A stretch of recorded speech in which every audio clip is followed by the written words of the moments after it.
जो सिर्फ सांस चलती हुई लाश है, ये वाला वीडियो उनके लिए बिल्कुल नहीं है। सिंपल से कुछ प्रश्न है और उनके सीधे सीधे जवाब। पहला प्रश्न ये है, जो जेनजी का जो पूरा पूरा प्रोटेस्ट चल रहा है, जो स्टूडेंट्स है, क्या उन्हें संवैधानिक अधिकार है अपने प्रोटेस्ट करने का? हाँ, बिल्कुल उनको हक है।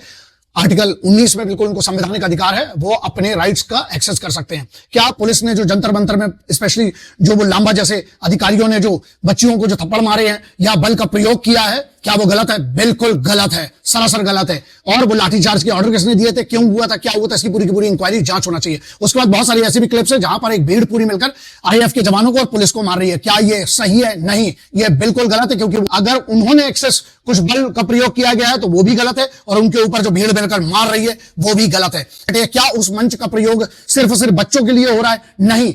मैं क्या किसी पार्टी को समर्थन करता हूं? बिल्कुल नहीं। क्या बच्चों का जो मांग है कि उनके एग्जाम बिल्कुल फेयर होना चाहिए, क्या बच्चों की ये मांग है कि कभी आगे से चल के कोई करप्शन इस मामले में नहीं होना चाहिए नीट की परीक्षा में? बिल्कुल सही है, मैं उनके साथ हूं। जो नीट के स्टूडेंट्स हैं उनकी बात करो, जितने भी स्टूडेंट्स उनकी बात करो। क्या स्टूडेंट्स वायलेंट प्रोटेस्ट कर सकते हैं? नहीं कर सकते हैं, संविधान के खिलाफ है। और यहां पर एक सबसे बड़ा मुद्दा जिस पर बहुत सारे लोग घुमा फिरा के बात कर रहे हैं, और वो ये है, क्या ये और बेहतर तरीके से टैकल किया जा सकता था? इसको और बेहतर तरीके से टैकल किया जा सकता था? क्या बैरिकेड तोड़ना स्टूडेंट्स के द्वारा सही है? बिल्कुल सही नहीं है। क्या वहां पर सभी स्टूडेंट्स हैं? ऐसा है, उसकी जानकारी के लिए इंटेलिजेंस की एजेंसीज हैं, उसके लिए पुलिस है और कोर्ट से वो निर्धारित करेंगे उस दिन जो भी हुआ है उसका सत्य और गलत आंकने के लिए किस चीज की जरूरत है।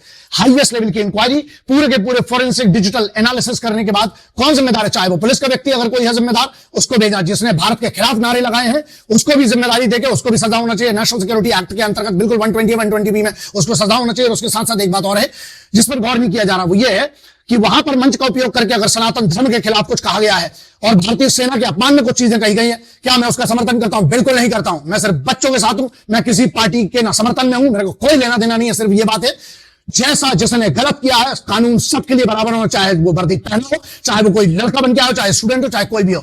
और जब आपको पता है कि कानून में अगर कहीं पर रिस्ट्रिक्शन लगाए गए हैं, उसके बाद भी अगर आप इकट्ठे होते हैं, क्या उसके बाद डिटेंशन करना और उस पर एफआईआर होना वो सही है? हाँ, बिल्कुल सही है, क्योंकि अगर आपको पहले नोटिस दिया गया और बताया गया कि आप इकट्ठे किसी एक लॉ के कारण नहीं हो सकते, किसी परिस्थिति के कारण नहीं हो सकते, तो आपको लॉ फॉलो करना पड़ेगा, चाहे वो कोई भी हो। और यही बात लागू होती है फोर्सेस के ऊपर भी, और यही बात लागू होती है जो लोग कानून अपने हाथ में ले रहे हैं।